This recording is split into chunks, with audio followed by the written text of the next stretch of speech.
Como tornar-se mais consciente quanto à multidimensionalidade, professor? Esse é um aspecto importante, Luiz, para as pessoas elas começarem a questionar que a vida humana talvez não seja só nascer, crescer, formar uma família, morrer entre os seus entes queridos e tudo desaparecer. Então, a partir do enfoque da conscienciologia, a gente entende que nós, seres humanos, somos muito mais complexos. Quando nós chamamos a consciência, o ser humano em si, ele é muito mais complexo do que aparenta. Nós entendemos que a consciência ela tem vários corpos. Então, além do corpo físico, tem o corpo energético, emocional, o corpo mental. E é possível a pessoa, a partir da própria vontade, se ela tiver dedicação, organização, motivação, interesse por esses temas, dela passar a ter autoexperiências ou experimentações lúcidas fora do corpo humano.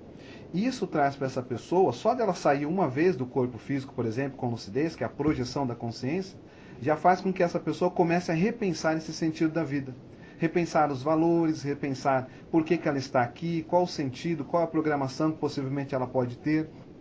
Então isso traz para ela uma série de variáveis novas para ela enfocar tudo. O trabalho, as relações com a família, o bairro em que ela nasceu, as dificuldades que ela tem, as facilidades que ela tem na vida, os aportes, o que ela recebeu de bom na vida e o que ela está fazendo com tudo isso perante a humanidade. Então isso é uma forma da pessoa começar a expandir essa autoconscientização multidimensional.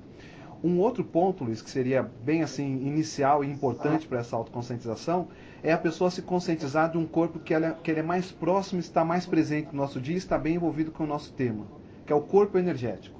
Não há pessoa que conversando no dia a dia, informalmente, não tenha passado por uma experiência ou outra com as energias. Às vezes elas não sabem nominar, elas não sabem um conceito, elas não têm informação. Mas aí você pergunta, você já passou pela experiência do telefone tocar e você ter certeza de quem é que está ligando para você, sem ser aquela ligação corriqueira, banal que você saberia que ocorreria? A maioria das pessoas já tiveram pelo menos uma vez essa experiência. E isso envolve energia. Ou aquela sensação de ter ido num local pela primeira vez e falar, mas eu já conheço esse local, o fenômeno do déjà vu. Então, as pessoas, de modo geral, elas vivenciam os fenômenos bioenergéticos e outros sem ter essa autolucidez. Então, quando a pessoa começa a aprender a trabalhar com as próprias energias, ela abre as janelas, as escotilhas, para ela começar a ser lúcida dentro desse processo. Então é uma questão de informação da técnica, não é isso, professor? Começa por aí, ou seja, a pessoa precisa ter informação e ter interesse, vontade, abertismo consciencial, como a gente diz. Abertismo quer dizer, ela está desprovida de preconceito, estar aberta a fazer experimentação com ela mesma. E aí as vivências elas vão ocorrendo e a pessoa vai tendo possibilidade de refletir e fazer reperspectivações na própria vida, né? Perfeito. Professor Marcelo, me ocorreu, quando o professor comentou logo na abertura sobre a multidimensionalidade, a ideia que às vezes as pessoas têm que estão presas, totalmente presas, a essa seria a expressão, ao corpo físico. Exato. O que não é verdade, nós temos liberdade, inclusive, para sair do corpo, portanto, essa prisão não existe, não é isso, professor? Ela é uma prisão mais mental, de condicionamento. Né? Nós passamos uma vida em que muitas das pessoas, hoje a gente já tem a conscienciologia atuando, né? O painel Tupi já com mais de 10, 15 anos, né? 15 anos. Então é muita informação disponível, existe a internet, existe o WhatsApp, existe uma série de meios de comunicação que facilitam. Mas imagine que até um século atrás, ou meio século atrás, o nível de informação que nós tínhamos, ou de facilidade para acessar essas informações, não era tão simples assim. Então as pessoas que tinham algum fenômeno, elas tinham muito medo, muito preconceito. Daí que vem o processo do ocultismo, vem a própria ideia de que somente alguns preparados teriam condições para isso. Então esse condicionamento ele vem sendo embutido nas pessoas há várias vidas. Aí ela nasce numa família, às vezes, que tem uma estrutura mais religiosa ou uma condição de maior repressão sobre ela. Ela vivencia fenômenos, mas ela tem medo de falar. E ela vai criando um condicionamento de que a vida de fato é somente o corpo físico. E ela cria essa prisão mais mental. Porque na hora que ela começa a trabalhar essas técnicas, por exemplo, de circular as energias, ou mesmo de aprender a exteriorizar as suas próprias energias, ela começa a ver que ela pode de fato vivenciar essa saída do corpo, que ela não está prisioneira. Que o corpo é apenas um período, né? Perfeito. Isso é o tema, a base do painel essa noite. O professor Eduardo Ezag, colocar o professor aqui no painel, já participando ativamente, não é isso, professor Eduardo Ezag? Tem uma questão? Vamos lá então, professor. Então, Marcelo, Então é possível a pessoa desconhecer totalmente a sua condição bioenergética, mesmo sem ela saber trabalhar as suas energias, ela pode ter autodefesa energética? Isso é um fenômeno que acontece com muitas pessoas que, de certa forma, vem até de um condicionamento das múltiplas vidas.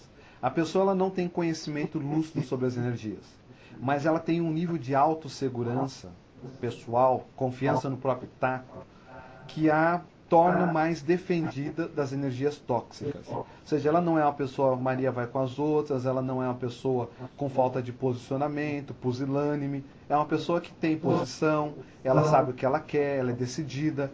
Então, o nosso pensamento e os nossos sentimentos, eles interferem no nosso padrão de energia. Então, a pessoa, muitas vezes, ela é o que nós chamamos de casca grossa.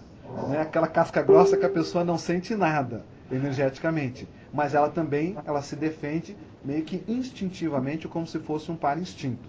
Isso ainda é muito rudimentar.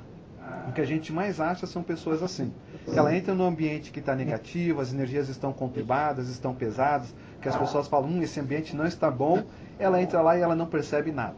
Ela entra, ela sai até mais ou menos equilibrada, não percebe muitas alterações. No momento que essa pessoa se conscientiza de que existem essas bioenergias, ela passa a usar essa autodeterminação, essa autoconfiança de uma maneira mais lúcida e produtiva. Por quê? De certa forma, ela começa a perceber as alterações energéticas dos ambientes, das pessoas, e ela passa a atuar para melhorar aquele ambiente. Então, é um processo da pessoa aprender a sair dessa etapa do casca grossa, ter autodefesa e não ter lucidez, para ela passar a ter autodefesa, lucidez e ser uma pessoa mais assistencial. E aí, diante dessa realidade, tem muita questão da vontade de fazer, não? A vontade, Luiz, é a chave do domínio bioenergético. Né? Ela é que comanda as energias no cosmos. Isso nos leva, essa colocação que você fez, Luiz, a trazer um aspecto bem importante nesse tema. Que a pessoa, para trabalhar as próprias energias, para que ela possa ter autodomínio energético, ela não precisa de cristais, ela não precisa de rituais, ela não precisa de mantra, ela não precisa de oração, ela não precisa de imaginação, de visualização, de cores, de nada disso. Tudo isso nós chamamos de muletas psicofisiológicas. Muleta a gente só usa quando está com um problema, né? Recentemente eu tive um estiramento aqui no meu tornozelo, eu fiquei uns 15 dias de muleta. Mas imagina, meu tornozelo está bom e continuar de muleta, já não serve mais. Então esse ponto que você tocou, da vontade, é um dos pontos mais sérios, porque a vontade é um dos maiores poderes da consciência. Agora, professor, qual a diferença na postura da pessoa que pede ajuda ao amparador para resolver os seus problemas pessoais, daqueles que agem de forma lúcida utilizando as suas bioenergias, professor? Pois é. Essa pessoa que a gente estava falando, então, que vamos pegar o degradê, né? Pegando a pessoa que não entende nada de energia, é casca grossa, mas de uma certa forma ela consegue se manter equilibrada. Ela começa a aprender técnicas de domínio energético, que isso a gente ensina nos cursos, o IPC ensina, as instituições da Conscienciologia ensinam, ela começa a ficar mais sensível. Então ela vai começar a perceber o que ocorre. Essa pessoa que fica mais sensível e lúcido para a multidimensionalidade, que a gente estava falando no início, ela vai começar a se sentir mais autorresponsável pelo seu equilíbrio, mais autorresponsável pelas coisas que acontecem com ela. Ela deixa de ser uma vítima das situações, seja da situação energética, seja do assédio, de uma pressão, de uma consciência extrafísica sobre ela, seja de um acidente de percurso. Ela passa a perceber que a consciência, no caso ela, como objeto de estudo aqui, ela é o foco das relações e dos efeitos que ocorrem com ela. Então essa pessoa, pouco a pouco, Luiz, ela se sente mais equilibrada, ela se sente mais segura, ela se sente mais madura e ela começa a pensar mais na assistência, na interassistência. Então esse é um candidato a deixar de pedir para si, porque ele passa a ser uma pessoa mais lúcida que pensa, não, eu posso fazer uma parte onde eu me equilibro.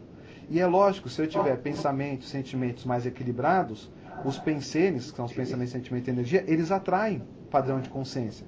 Então eu vou me afinizar com amparadores. E essa pessoa, a partir da própria autoconfiança nas energias, ela deixa de pedir para si. Ela passa a ser mais proativa e buscar uma resolução dos problemas. E com isso ela se torna mais assistencial para as pessoas no entorno dela também. Dá menos trabalho no amparador. Exato. Exatamente. Nasce aquele trabalho mais ombro a ombro, né? Mais de igual para igual. Sem dúvida. Mas vamos para o primeiro intervalo. Na volta, o professor Eduardo Ezag vai apresentar mais um ponto aqui da nossa pauta. E essa noite, com o direto de Foz do Iguaçu, com o professor convidado, o professor Marcelo Silva. Professor, vamos seguir com o professor Marcelo, o professor Eduardo. Apresente mais um tema da nossa agenda essa vez, professor. Então, professor Marcelo, existem algumas pessoas no nosso dia a dia que são identificadas assim como aqueles vampiros energéticos. E muitas vezes essas pessoas no final do dia estão bem, cheias de energia, conversaram com muitas pessoas durante o dia. Fala um pouco sobre esses vampiros que são mais facilmente identificáveis no dia a dia, aqui na condição do intrafísico, e também esses vampiros mais invisíveis que a gente não vê, que são as consciências vampirizadoras, que muitas vezes estão impregnando ambientes que nós passamos às vezes sem perceber que tipo de ambiente é esse. Exato. Sabe, Eduardo, que você trazendo essa questão faz a gente pensar nos nossos convívios, né, no nosso cotidiano e nos comportamentos das pessoas de modo geral. Muitas vezes a pessoa que se encontra numa condição de vampirizadora das energias de outras pessoas, essa é uma pessoa carente. Ela por trás ela tem uma perda de energia que ela não identifica e ela usa a partir da vampirização uma forma dela se reabastecer e de tentar equilibrar, porque o nosso sistema energético ele é aberto, nós trocamos energia com as pessoas e com os ambientes, com os objetos, com as plantas e com os animais. Mas se a pessoa ela tem uma fissura na personalidade, e aquilo faz com que ela vá perdendo energia no dia a dia, ela vai ser uma pessoa mais desgastada, ou seja, vai se sentir mais cansada. Então ela usa a vampirização para fazer essa tentativa de equilibrar. Aí entra o histrionismo, né? Você quando colocou a pergunta já trouxe pelo menos um primeiro perfil de pessoas que muitas vezes atuam de maneira vampirizadora. Aquela pessoa que ela quer ser o foco da atenção o tempo todo. Ela chama atenção, ela faz de tudo para chamar a atenção das pessoas, ela monopoliza a conversa, ela monopoliza os ambientes onde ela vai, e normalmente essa monopolização, ela gera um certo mal-estar nas pessoas. As pessoas ficam cansadas, elas saem com os olhos cheios de areia, como se diz, ou pergunta qual foi o caminhão que passou por cima, se alguém anotou a placa, né? Porque a pessoa sai dali desgastada, começa a evitar essas pessoas, porque a pessoa ela fala, é uma conversa furada, é uma conversa que não leva a nada, mas ao mesmo tempo prende as outras pessoas. Então isso as pessoas estão sofrendo vampirizações energéticas. Esse é um tipo de vampiro muito comum, né? Eu acho que todos os ouvintes aí que estão nos ouvindo, pelo menos já tiveram experiência de conhecer um perfil ou outro desse. Um outro perfil que a gente também identifica esse processo de vampirização é aquela pessoa que ela é carente pelo outro lado. Ao invés de ela querer aparecer na monopolização da conversa, ou de fazer coisas que chamem atenção, e falar alto demais, ser histriônica demais, tem aquela pessoa que do outro lado ela é sempre a coitadinha, ela é a vítima, ela é a pessoa frágil, e aí todo mundo dá atenção para ela, sempre tem um problema que é maior do que todos. E nessa postura de vitimização, de autoflagelo muitas vezes, e de autossabotagem, ela consegue a atenção das pessoas e com isso ela ganha energia. Então são dois perfis assim bem diferentes, né? Um que é extrovertido, que usa da comunicação e do histrionismo dela para atrair a atenção das pessoas e vampirizar, e o outro que se fragiliza e ao mesmo tempo também atrai a atenção das pessoas e vampiriza. Tem aquele também, um outro perfil que a gente poderia pensar, que é aquela pessoa intimidadora. Ela intimida as pessoas, ela seduz através da energia, ela se impõe energeticamente sobre as outras pessoas, de maneira que ela subjuga e tem as pessoas que sempre fazem o que ela quer. Ela manipula as pessoas, também é um vampiro energético. Ou seja, essa pessoa, a partir da manipulação, ele centra a energia nele, ganha mais energia e fica com aquelas pessoas dependentes e subservientes a ela, muitas vezes. O que essas pessoas não percebem dentro desse perfil é que existe um problema. Isso é uma patologia. Ou seja, é uma patologia consciencial. E a gente precisa ajudar essa pessoa a identificar isso para que ela possa ir na raiz. A vampirização em si, ela ainda é a ponta de um iceberg. Né? Se a gente pegar essa figuração, é aquela pontinha que está para fora da água. Mas por baixo existe uma estrutura consciencial, muitas vezes frágil, insegura, egoísta, ou seja, é uma estrutura em que a pessoa ela pensa mais nela do que pensa nos outros, e isso faz com que ela faça esse movimento para ter a energia das pessoas. À medida que a pessoa fica consciente disso, ela pode começar a pensar num autoenfrentamento. Como que ela enfrenta para superar essa fragilidade, essa dificuldade, esse traço fardo que ela tem, ou essa fissura de personalidade. Então, As pessoas quando morrem, muitas vezes as pessoas pensam assim, mas quando eu morrer isso tudo some. Não, não some. Você morre, quem na verdade morre é o corpo físico da pessoa. A consciência ela muda de dimensão, morrer é só mudar de dimensão. E ela continua sendo ela. E como ela continua sendo ela, daí surgem essas outras personalidades que são as consciências extrafísicas vampiras. Ou seja, são pessoas que já tinham esse padrão de vampirização aqui na dimensão humana, dimensão intrafísica, mudam de dimensão com a morte biológica e continuam fazendo o mesmo processo. Às vezes elas fazem isso, por exemplo, através dos vícios das pessoas.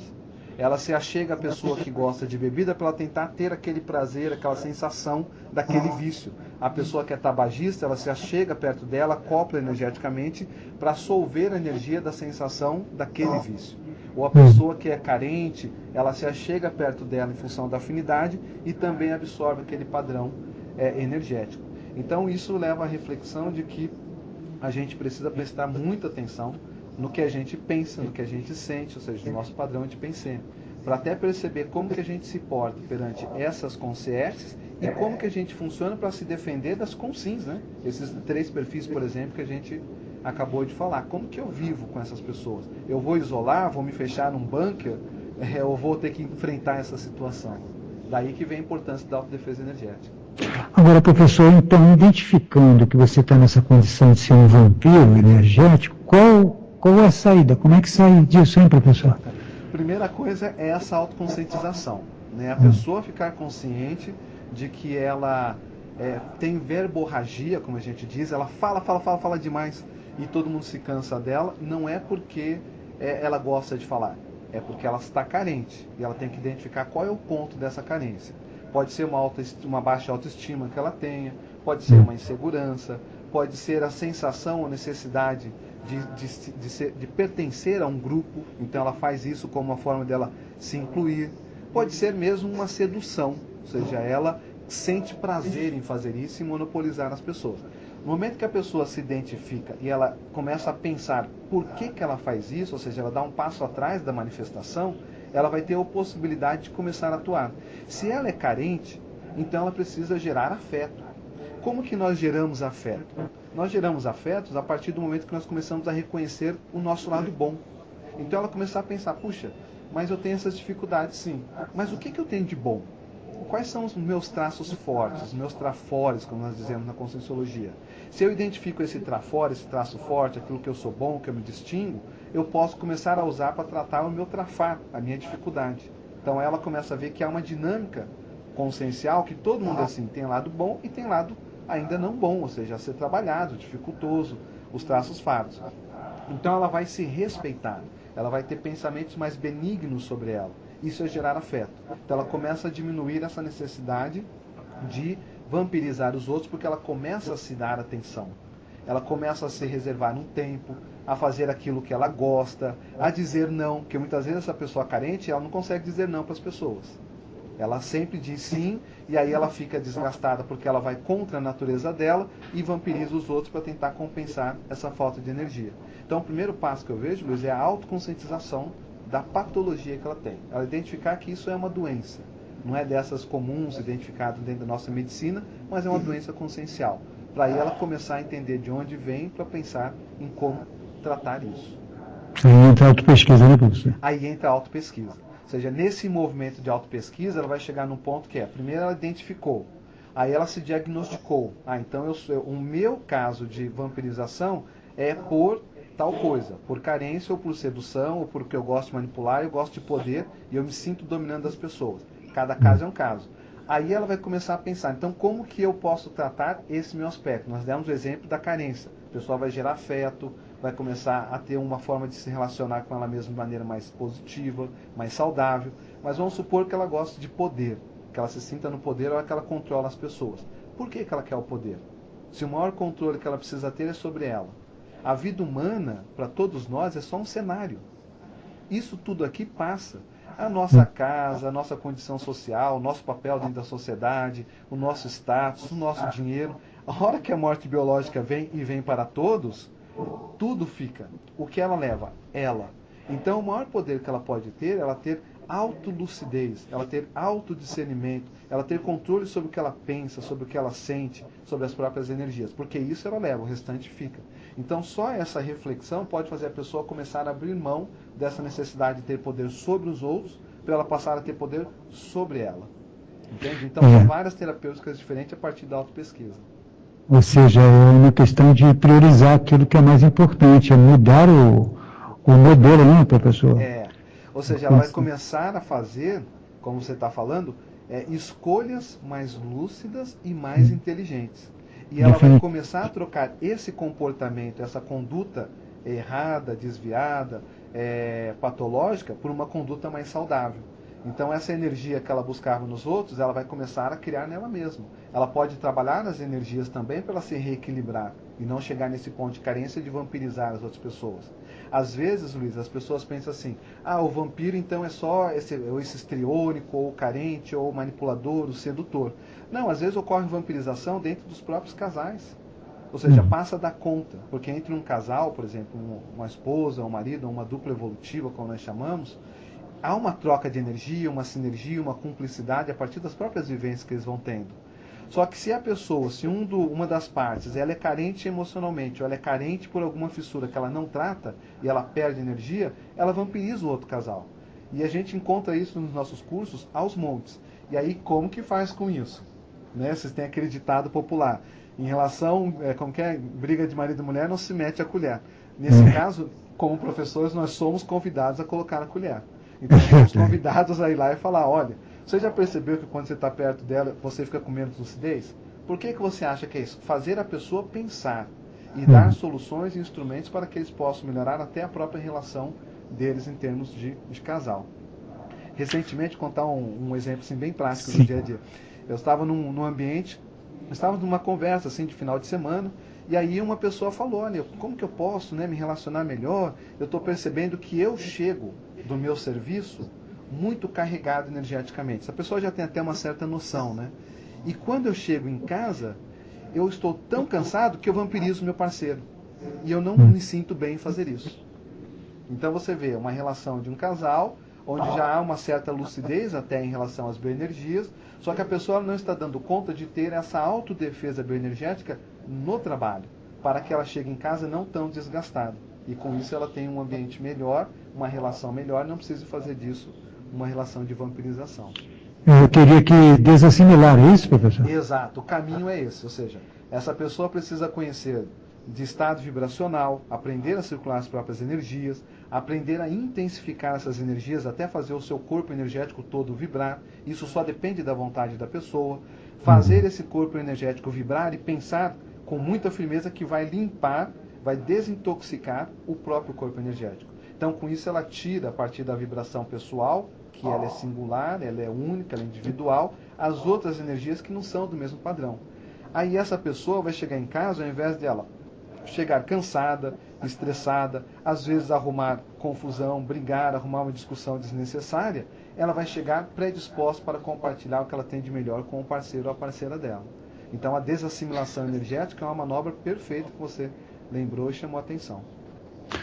Bom, vamos para mais um intervalo, daqui a pouquinho a sequência do painel Autodefesa Bioenergética frente às vampirizações. Professor Eduardo, mais um ponto aqui da nossa agenda essa noite, por favor.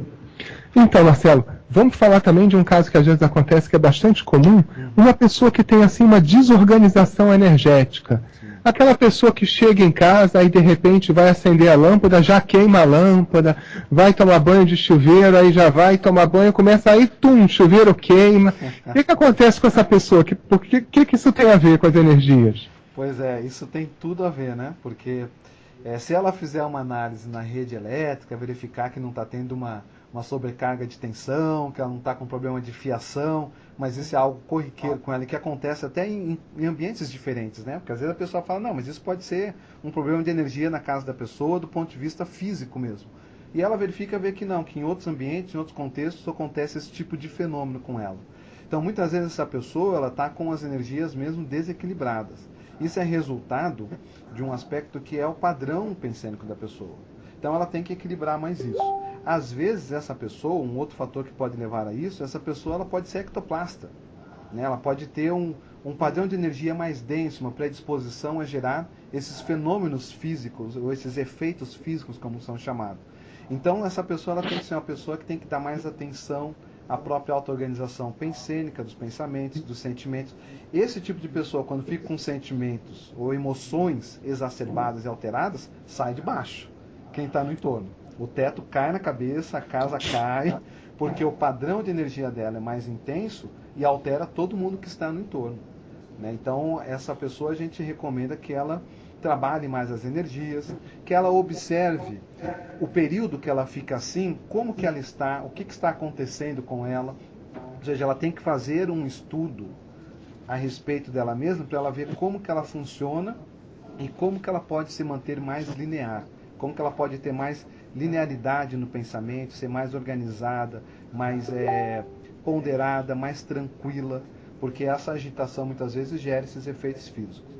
Às vezes a pessoa vem com isso também, uma outra possibilidade que a gente já estudou e já viu alguns casos, é que a pessoa ela se intoxica energeticamente. Né? A maioria das pessoas elas mantém as relações no cotidiano, encontra um amigo, outro, vai num local, vai em outro, pega um objeto, vai no mercado, vai num banco, vai não sei aonde, e vai absorvendo energias às vezes equilibradas, às vezes menos equilibradas. Quando desequilibradas, elas se intoxicam com aquilo e ela chega com a aura, o energossoma, o corpo de energia dela carregado.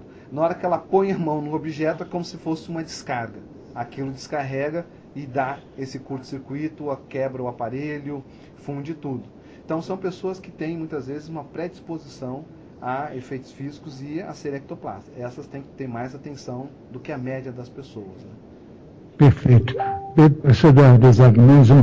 Antes eu queria aqui perguntar, professor Marcelo, ainda no bloco anterior, falando da necessidade, às vezes, de algumas pessoas de vampirizar, pegar aqui o exemplo que pode ser um caso, inconscientemente, de um próprio artista, né? Ele quando tem uma plateia, ele recebe, portanto, muita energia nesse processo para ele, não é verdade, professor? Muita. Ele é o centro das atenções naquele momento, né? Então, naquele processo, há uma troca de energia. Se esse artista, esse ator, esse profissional, ele é equilibrado, e esse equilíbrio, Luiz, nós estamos falando dos pensenes, né? Do pensamento, do sentimento da pessoa, se ela é uma pessoa mais centrada, ela é uma pessoa que as pessoas vão receber, ele pode ser um doador, ele recebe energia, mas ele também doa.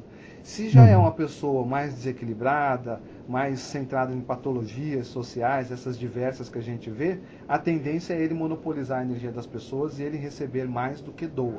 E ele pode sim, nessa condição, estar funcionando como um vampiro energético. Ou seja, é uma profissão e ao mesmo tempo é um mata-burro dele, né? Sem dúvida. Professor Eduardo, mais um ponto.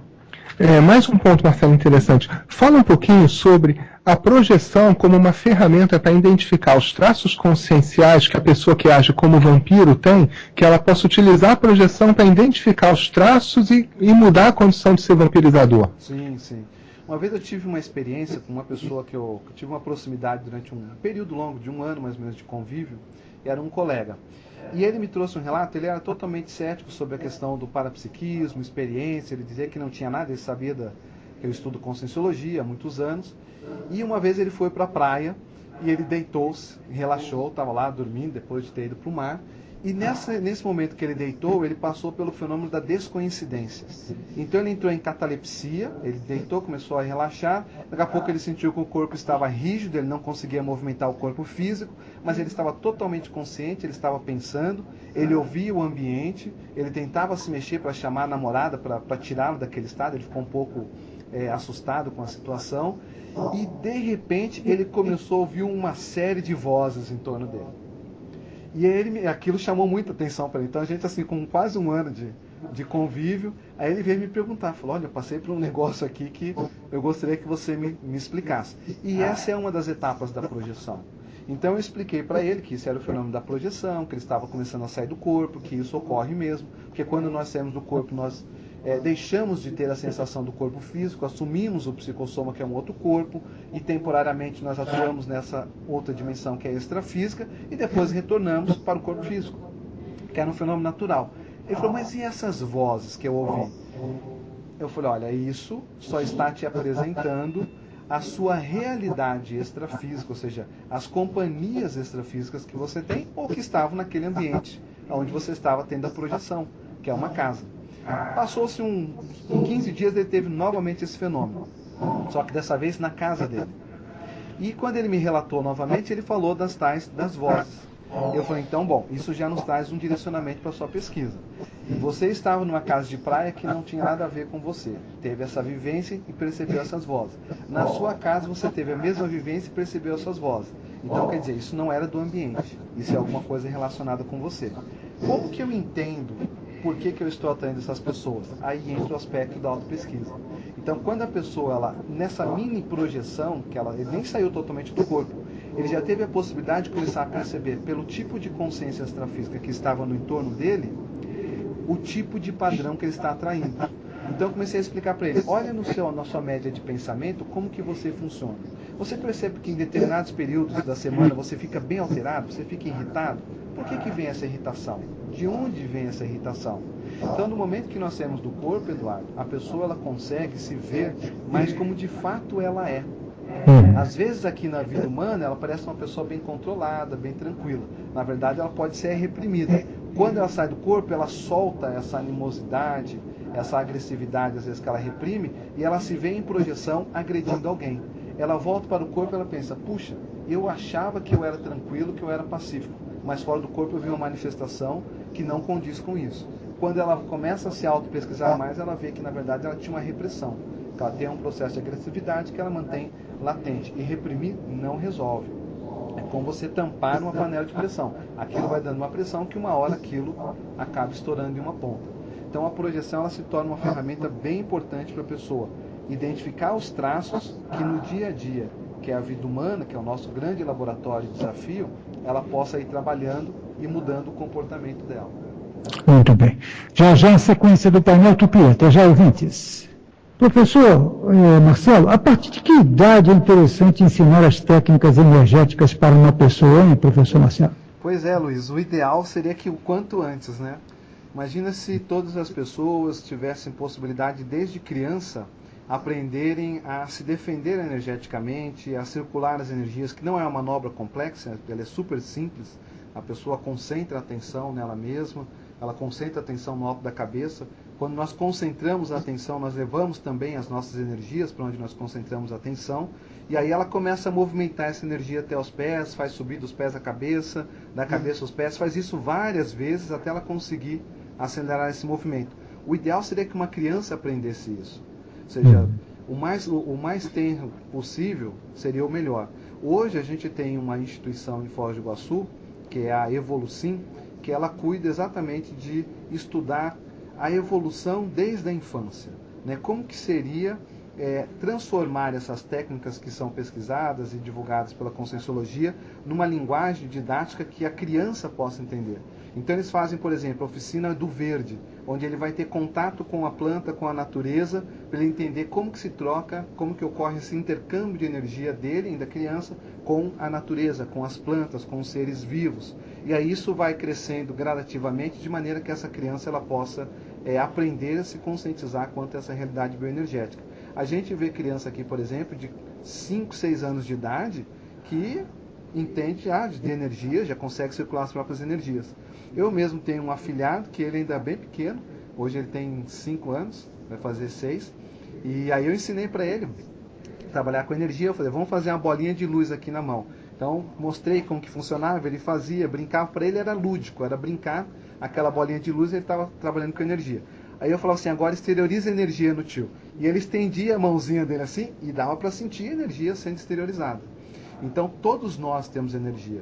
A partir do momento que a criança tem alguma predisposição, algum interesse, algum abertismo, e já tem um pouco de raciocínio para poder entender essa linguagem, vale a pena estudar. Porque essa pessoa ela vai crescer mais segura, mais equilibrada, vai ser mais autodefendida e vai se tornar assistencial para os outros. Inclusive porque essas consciências em ter a idade física, professor, que é o caso das crianças que nós estamos tratando nesse momento, eles têm mais liberdade, inclusive, em relação a multidimensionalidade, né, professor? Exato, não está ainda dentro do condicionamento social, dos condicionamentos religiosos que as pessoas sofrem. Então ela não tem ainda muito esses bloqueios. Os fenômenos eles são mais autênticos, dessas crianças. Né? Recentemente, uma sobrinha minha passou por uma situação dessa. Essa espontaneidade do fenômeno. Ela estava dormindo na casa de uma amiga e ela falou: nossa tia, eu acho que eu tive a sensação de que vai acontecer uma coisa muito ruim. Não, não, dorme, está na hora de vocês dormirem. A porta de vidro no andar de baixo da casa estourou todinho. O que é isso? Isso é uma percepção energética, ou seja, foi uma leitura energética que ela fez do ambiente. Então, quanto antes a criança aprender, tiver informação sobre isso, e tendo essa flexibilidade, essa liberdade maior de energia, porque ela não está tão presa e condicionada ao corpo humano, mais rapidamente também ela aprende a lidar com essas variáveis e a se comportar de maneira mais positiva, saudável, equilibrada. Então, isso é muito positivo que a gente vê. Professor Eduardo, mais um ponto aí, falar um pouco da questão da saúde, né, a partir desse debate, que é fundamental, né, Eduardo? É isso aí. Marcelo, me diz uma coisa, a gente pode dizer que a autodefesa energética ideal é aquela que vem antes da doença? Exatamente. Ou seja, a gente precisa, a partir da inteligência, isso faz parte da evolução, sair do crescimento, do aprendizado, na verdade, pelo sofrimento, que é o que muitas religiões propõem, independente de qual seja ela, que sofrendo você vai alcançar esse religário, vai alcançar o céu, e passar a crescer a partir da inteligência. Porque a evolução, ela se faz a partir dos nossos atributos mais avançados. Por exemplo, o autodiscernimento, a capacidade da pessoa fazer escolha entre o que é o certo e o que é o errado, entre o que é o menos pior e o pior, entre o que é o científico e o artístico, o racional e o irracional. Então, a hora que a pessoa começa a trazer esses atributos para comandar a própria vida, ela vai evitar chegar na patologia. Porque muitas doenças, elas são resultados do quê? De pensamentos equivocados que as pessoas têm, de emoções que elas não conseguem trabalhar e superar. Imagina uma pessoa que alimenta uma mágoa durante uma década, 2 décadas. Ou um ressentimento, que vira e mexe, ela vai naquela mágoa, ela ressente aquilo, ela repensa tudo de novo, gera adrenalina no corpo físico, gera um desgaste energético, gera um padrão de energia negativo, aí ela fica com um rancor e não consegue perdoar, abrir mão daquela situação. Então, isso gera um processo que vai levar à doença. Se a pessoa trabalha as energias, ela sente os bloqueios energéticos que ela está tendo em função dessa mágoa, desse ressentimento, desse rancor, e isso faz ela entrar na autopesquisa. Então, o fenômeno em si, ele não é tão importante só pelo fenômeno. O fenômeno é importante no sentido de que ele serve como um instrumento para a pessoa entrar na conscienciologia, ela entrar na autopesquisa, ela entrar no autoconhecimento, que vai levar para o autoenfrentamento e a superação do problema. Então, a melhor autodefesa é a pessoa conseguir fazer esse ciclo positivo, saudável, dela se estudar, conseguir abortar os processos emocionais e desequilibrados, tanto de energia, antes de chegar na doença, e com isso ela fica mais equilibrada, mais homeostática, mais saudável e mais produtiva.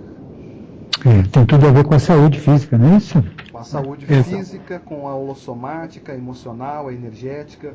Muitas pessoas adoecem, às vezes não é por má alimentação, não é por falta de ir em academia, não é por falta de condições econômicas financeiras, não é por falta de intelectualidade ou de uma condição de compreensão sobre o que é positivo para ela. Ela até tem uma vida estável, de grande conforto, mas emocionalmente, que é o psicossoma, ela é frágil, ela é desequilibrada. E essa patologia leva a doença. O que que leva? Às vezes leva a pessoa para a depressão, leva a pessoa para a síndrome do pânico, leva a pessoa para uma série de patologias sociais, síndromes de ansiedade. Então leva a pessoa para uma série de patologias que a base é emocional, mas que reflete na energia e que gera problemas na base do pensamento, como que ela pensa que leva até essa cadeia toda. Professor Marcelo, nós estamos aqui já fechando o painel, mas há uma questão. Se há uma tarefa, existe uma tarefa energética pessoal diária que possa estabelecer com a maturidade das bioenergias? Professor, nós temos 1 minuto mais para encerrar o painel. Então, só para a gente fechar, existe sim. Isso é um grande desafio para as pessoas em geral, inclusive para as pessoas que já estudam conscienciologia. Nós chamamos essa tarefa de TENEPS, Tarefa Energética Pessoal. É quando a pessoa ela se predispõe durante todos os dias, do começo que ela começar a fazer, de quando ela começar até o resto da vida, a doar energia durante 50 minutos ou 1 hora. Ela com os amparadores. Por que eu quis chamar a atenção para essa TENEPS, Luiz? Porque a TENEPS ela é uma forma da pessoa sair de si. dela parar de pensar em si mesma e pensar mais na assistência. E muito do nosso processo de cura passa por a gente sair do nosso ego, de expandir e perceber que o universo no entorno tem mais gente além da gente, tem pessoas com muito mais dificuldades. E que às vezes nós estamos chorando sentado em cima de um pote de ouro. Então, a hora que a pessoa entra nessa tenepse, ela precisa abrir mão desse ego e começa a ser mais assistencial, e isso traz também um equilíbrio maior para a pessoa. Sem dúvida. Professor Marcelo Silva, obrigado pela participação essa noite aqui na Rádio Tupi. Prazer em ouvi-lo mais uma vez e até uma próxima oportunidade, professor. A gente que agradece a oportunidade. Obrigado, Luiz. Obrigado, Eduardo. E até uma próxima oportunidade.